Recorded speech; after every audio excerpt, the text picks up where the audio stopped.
Assalamu alaikum, dear students. The current session focuses on morphological differences between the American and the British English. I hope and expect by the end of this session, you would be further able to distinguish between the morphological features as they are used in the British English and the American English. Well, my dear students, at the outset of this session, I would like to give the example of Bernard Shaw's character who once said that the United States of America and the United Kingdom are two countries divided by a common language.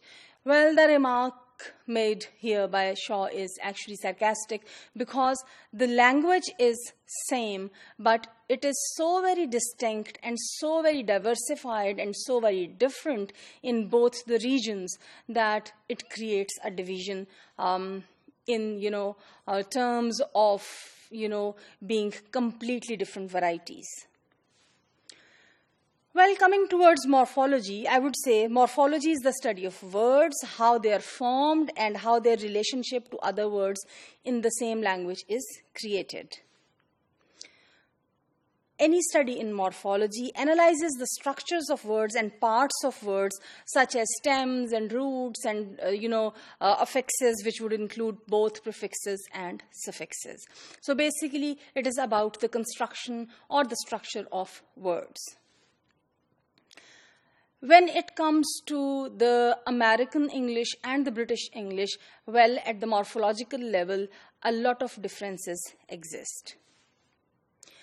It is not possible to cover all the differences between the two varieties. However, I would give you a few examples to help you further distinguish between the two, though I hope that you already have some idea of these kind of differences. The first difference that I'd like to talk about is of word derivation. Well, my dear students, directional suffix word, for example, to word, takes an S. When we look at the British English variety, forwards, towards, rightwards, etc. If you look at the screen, this use of S is a common feature of all these derivations in the British variety of English.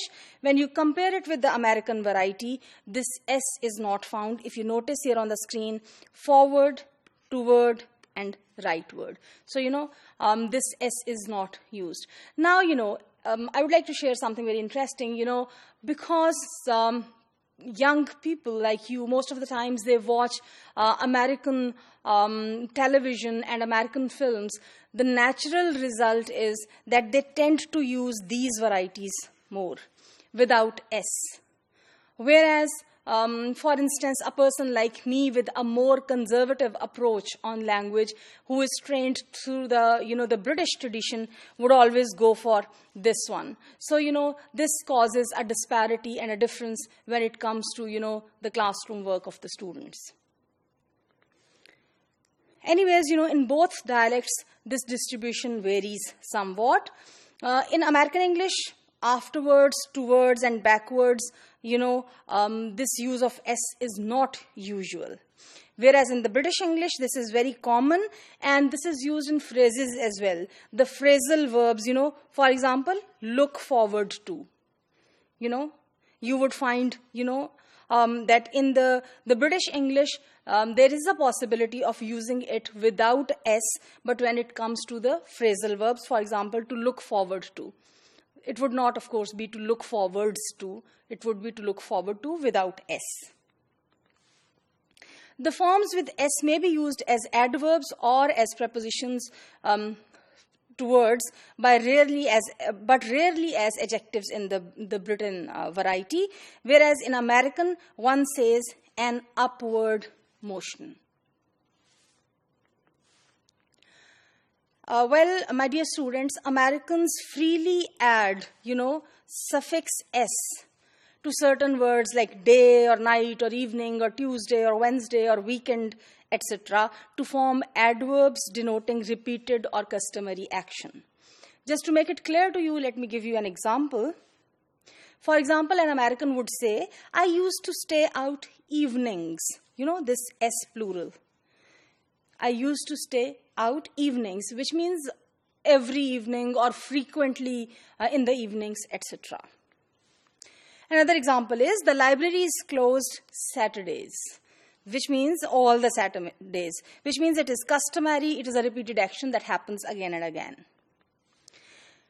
Well, my dear students, it's interesting to notice that this American tradition of using this kind of plural endings for repeated actions or customary actions actually is rooted in the British English. If we go back to the Old English, this is where it was used. This kind of construction was used.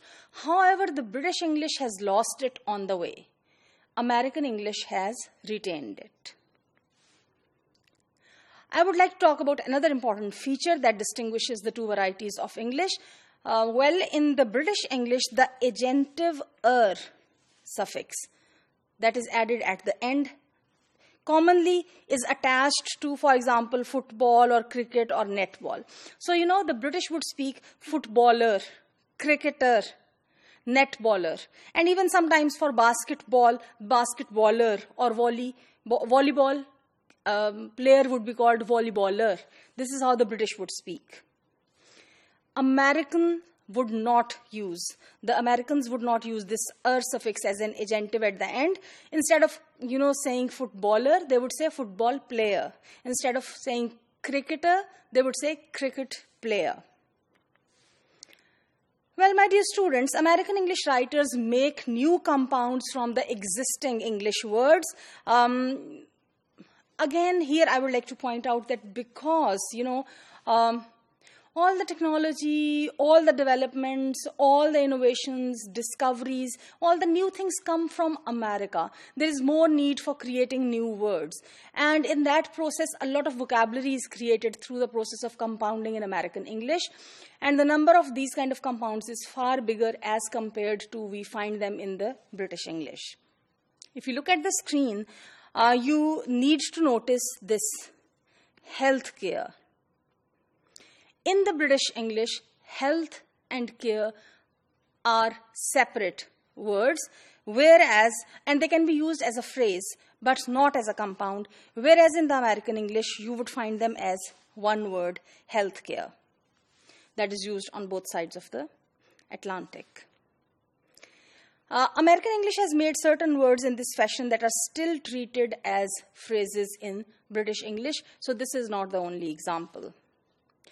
Another distinctive feature that I would like to point out is in compound nouns of the forms where verb and noun are brought, sometimes Americans prefer the bare infinitive, whereas the British English variety favors for the gerund. I think it would be a good idea if I give you an example so that you get clarity on that.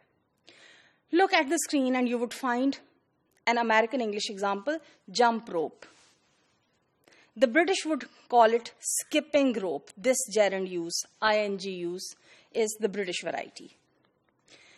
More examples of that: race car is American. Racing car, this gerund use, is the British. Sailboat is American. Sailing boat with ing is the British. File cabinet in the same way is American, and filing cabinet here, you can notice, is the British variety for that. Another example for that can be of dial tone, that is American, whereas dialing tone by adding ing for creating a gerund is used in the British variety. Well, my dear students, generally speaking, American English has a tendency to drop inflectional suffixes, thus preferring clipped forms. If you look at the screen, you can see some examples. If you look at this, compare cookbook, the American variety, instead of cookery book, that is British variety. Look at this example: Smith, age 40. This age 40, American variety. Compare it with, again, Smith, aged 40. That is a British variety. Skim milk, again, clipped form. Here, ed is removed. This is American variety, but when you compare it with the British variety, it is skimmed milk here. Again, dollhouse, clipping this part. This is the British variety, doll's house. This is the American variety. Same is barber shop and barber's shop. This S is dropped in American English, whereas in the British English, this is retained. I hope these examples of the distinctive features that differentiate between the American English and the British English at the morphological level, it would help you have clarity on the topic.